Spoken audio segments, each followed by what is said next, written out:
Hello and welcome to the show. Today we're going to take a detour from the series I've been running on how to overcome fear in selling. And what I'm going to be bringing to you instead is the highlights of a conversation that I had with Zumah Yahaya. She's an she runs an Abuja based growth strategy firm. Now, for those of you who've been listening for a while, you know that this year, a little late from last year into this year, I've been having conversations with other professionals, business people, because I'm trying to stretch out something which I've been talking about time and time over here on the podcast. The idea that good sales and business development principles are required to run your business, no matter what kind of business that you are involved in. And I hope I've been able to demonstrate that so far by having conversations with people involved in fashion. I think we've even had aquaculture, if I remember correctly. Yeah, aquaculture, fashion, aquaculture, fisheries. And then today, I'm going to bring you another, should I say, business development professional? Well, yeah, I guess we could say that we're both in a similar space, although I take things more from a personal selling point of view. That's getting people equipped with the right sales processes, frameworks, thought processes, so that people can have conversations one on one to be able to move the business forward or to be able to raise funds or whatever it is that you need to do in your business. So, Zumah Yahaya, she is based in Abuja and she runs a growth strategy firm. Apologies, Zuma. I don't know how to pronounce the company name. I think it's Bubid or so. But if you're interested in knowing some more about Zuma, then you can reach out to her on LinkedIn. I'm going to have her name at the show notes. So whatever the podcasting platform that it is that you use to listen to the show, just check details or check more or check it'll be called different things in different players, but check it there. You'll see her name, so you can check out on the on her LinkedIn handle. And then also you see the name of her consulting firm. That's Bubid. I think it's bubid.com, I think. And you'll be able to find out more about her and her business. So like I said, you could say that we're both in a similar space, but what she runs is a growth strategy firm. And they try to sort out strategic partnerships for their clients. And they don't just work with newbies, but also with established businesses as well. Now, she has an interesting prior work history because she used to be in the development finance space. And she says that it's work that is really important because lots of companies lack the structure to utilize the funding that they acquire to be able to grow their businesses or their NGOs or whatever. And it looks like lots of her business interest was started around 2018 or so. And the problems that she currently solves with her Bubid are around sustainability for businesses. That's the idea of, first of all, you've gone past the sort of thing that I would do. Because for me, especially with the training that I ran for a couple of Abuja tech hubs, for those of you who are familiar with my material, first of all, deciding which idea that we're going to run, making sure that it's viable, then building a repeatable sales process around it. So once you're done with that basic foundation, then folks like Zuma are now coming to the picture because they're worried about long-term sustainability of the business. And then they are also worried about scaling the business. Now, scaling is this whole idea of taking it beyond you or the initial crew that you have set up to run the business. And then, of course, Zuma's firm is also concerned about market GTM. That's go-to-market. It's one of the big words or fancy acronyms that we like to use in this space. And the whole idea about going to market is this. You have a business idea. You want to introduce it to the market. You want to find new customers. So that's basically what GTM motions are about. So if you've been at any of my trainings, especially on the material where I went over how to start your business in 3 easy steps, that's also something I'm going to be doing with Avon Tech Hub in Abuja in a couple of days. So Those are the sorts of things. Yeah, so they pretty much do, that's Zumah's firm. They pretty much do startup consulting. They also do management consulting. They also do growth consulting. Of course, it's kind of implied when you talk about sustainability and scaling because those are the growing phases. And the bit of business strategy that they do is built around business differentiation and re-energizing the organization. So I'm going to leave that whole thing about re-energizing the organization. For those of you who reach out to her either in person or on LinkedIn, you'll be able to continue that conversation further. But business differentiation, that's something that I've spoken about time and time again on the podcast because, forgive me, my cold isn't gone yet. Where was I? Yeah, so the whole thing about business differentiation. So business differentiation is absolutely important because nowadays lots of people complain about businesses being commoditized. So for those of you who listen to the show from the get, you know that I used to be a wedding photographer. So back then, wedding photographers would complain the business is commoditized. Everybody can grab a camera. Everybody is lowering their prices. We're all commodities. And I don't want to lend any credence to that sort of thinking, but the truth of the matter is, with the advent of modern tech and the democratization of information, because information is everywhere, you could say more or less that every single business space has been commoditized, in quote. Because my mom used to be a public relations practitioner. Let's just say she was in the marketing communication space. That was also one of the things that was easily commoditized, at least in the Nigerian context. My father was a journalist. But then after a while, these fancy things called, before computers, there was something else. Before computers, word processors, yes. So word processors were invented, and then all of a sudden, anybody could write, format stuff easily and send it in for publication, and then computers. And now we're in the full-fledged age of the citizen, what are they called? Citizen journalist, yes, where people like you and I can just whip out our phones and determine what the news is going to be for today, or help to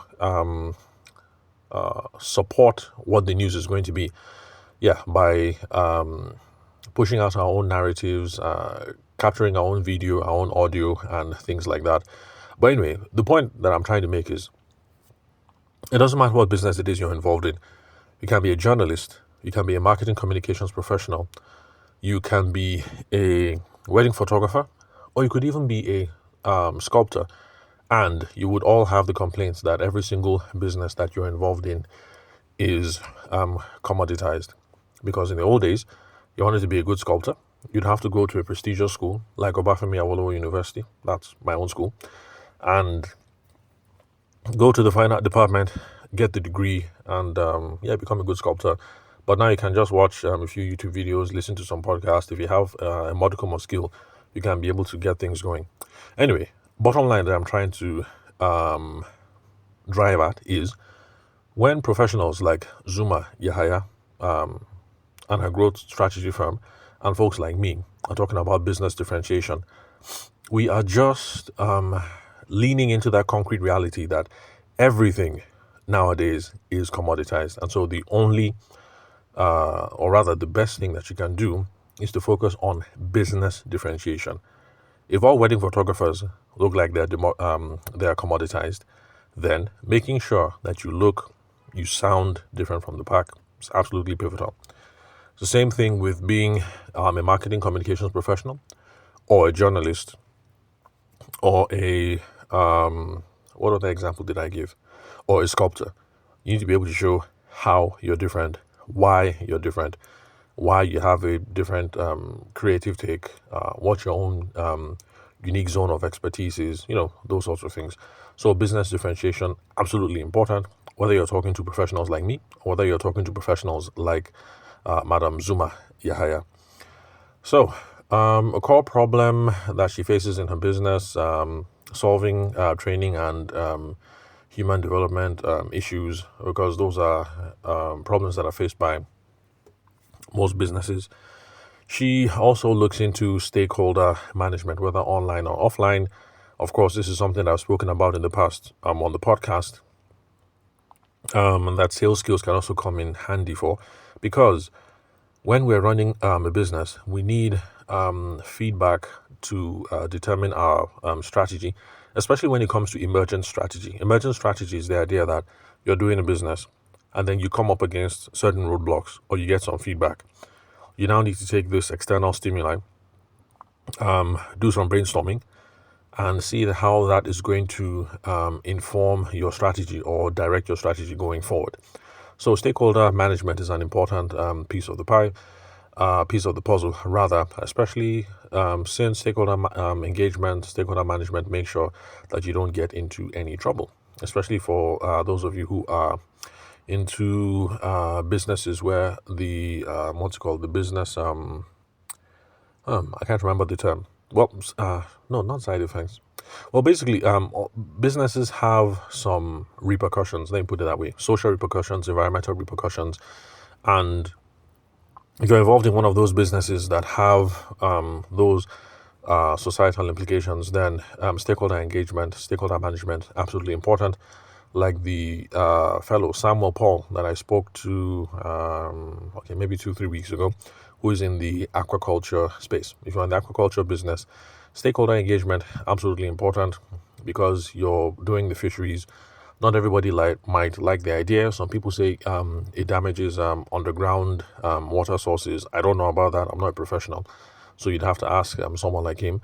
But the point that I'm trying to make is that stakeholder engagement, stakeholder management, really, really important for some businesses. So I guess if you're a wedding photographer, I guess stakeholder management is not really a problem per se, except when it comes to managing the relationship and the expectations of your financiers. Let's say you raise some finance, you got money from I don't know, maybe classmates or your wealthy uncle or whatever. But bottom line, folks who have invested in your business, those people will fall under stakeholders. Now, of course, we also had a wonderful conversation about leaving the development finance space, because that's where she started out. I wanted to know if she had any regrets not starting business earlier, or for being an employee for such a long time.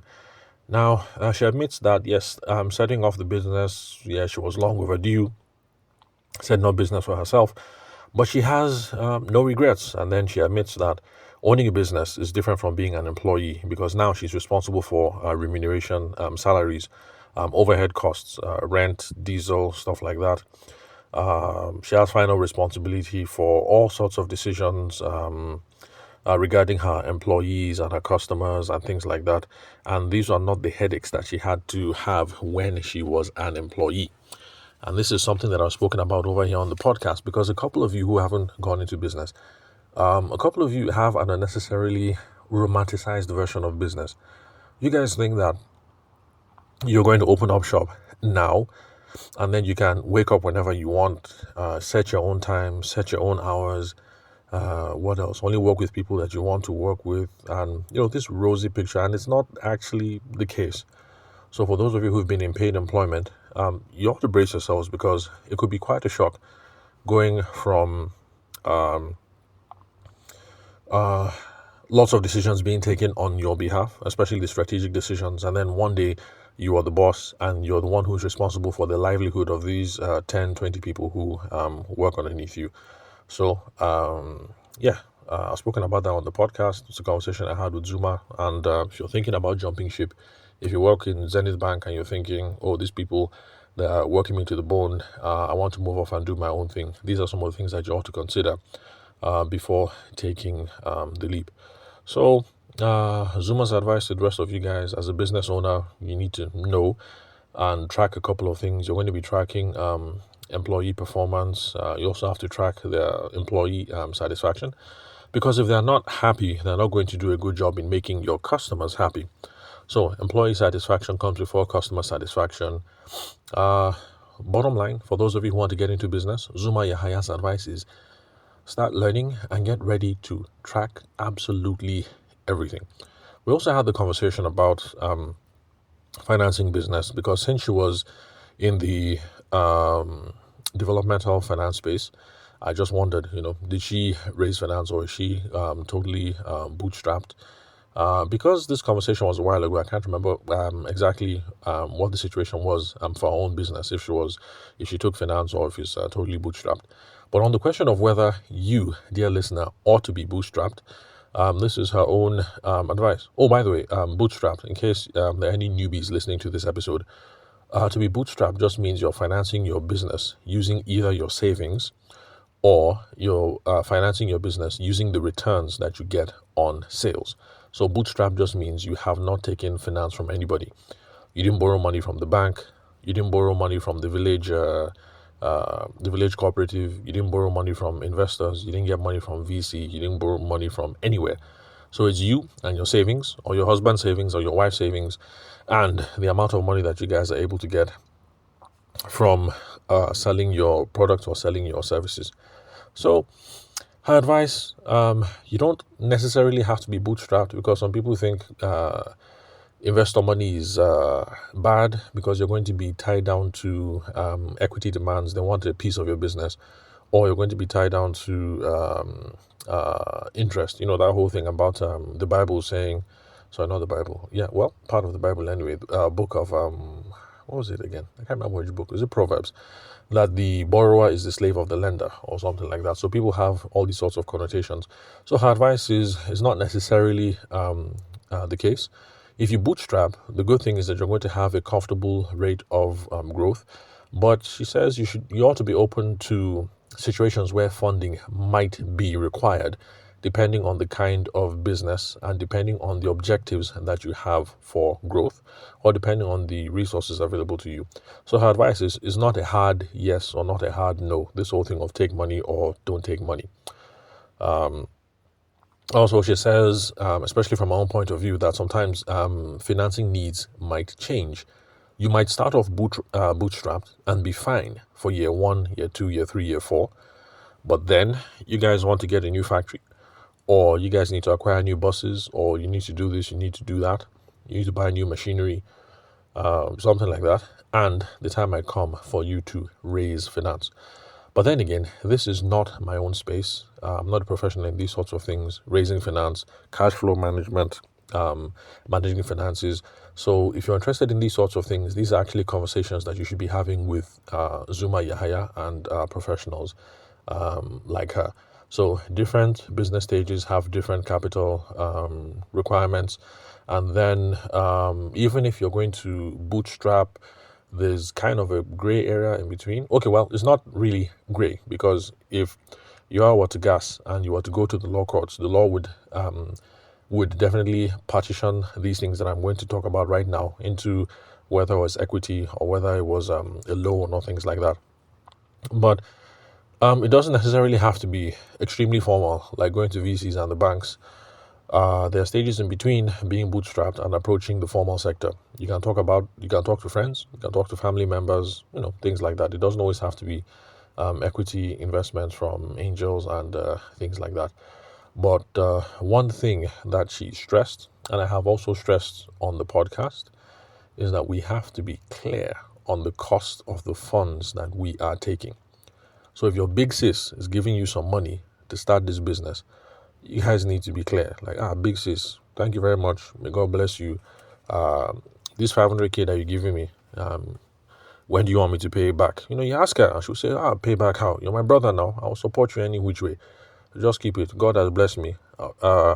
So, because God has blessed me, I want God to use me as a blessing to other people. So keep it. And I say, thank you very much, my dear sister. And now you know that the money is a gift and not a loan. But you need to have that conversation. Big sis, when do you want me to pay it back? So that if she says, well, for now, I don't need the money, but my youngest daughter will be getting ready for university in 2 years' time. We want to send her abroad. So this 500K I'm giving you, if you can give me back 700K in 2 years, it will not be bad. So in this case, now you know for sure that big sis has given you 500 grand, but she's expecting 700 grand back in 2 years' time. So in this case, you know that it's a loan. Or big sis might say, pay me back. No, don't worry. I just want to be a blessing to you. But you know what? if I just leave it like that, I know you're a useless boy. You won't do well in this business. So let's take it that we're being partners, 60-40. Me dropping this 500K, we're now partners 60-40. And you now know that the arrangement you guys are entering into is an equity thing. And these are the sorts of conversations that you'll be having with other professionals like Zumah Yahaya, who are much more qualified and knowledgeable to handle these sorts of things. I will just handle the whole thing about the sales process, making sure that you're well equipped, you have the right frameworks to be able to approach the market. And people like Zumah Yahaya will also have ideas about how you can approach the market as well, but also will be able to give you much more sophisticated advice when it comes to this 500K that you're taking. What are the best terms? How are we going to manage cash flow? How are we going to pay this money back? And things of that nature. So, if you find anything interesting that you've heard so far in this particular episode, once you're done, just check the show notes. Depending on the podcast player that you listen to, in some places it's just called notes. In some places it's called details. In some places you just click on more. Whatever it is, you will see Zuma's photo there. Her website is there. Her name is there. Check out on LinkedIn. Follow her, connect with her, and let her know that you heard about her from me, from the podcast, from Tavishima. So thank you very much for your time and attention. I'll catch you guys at the next episode.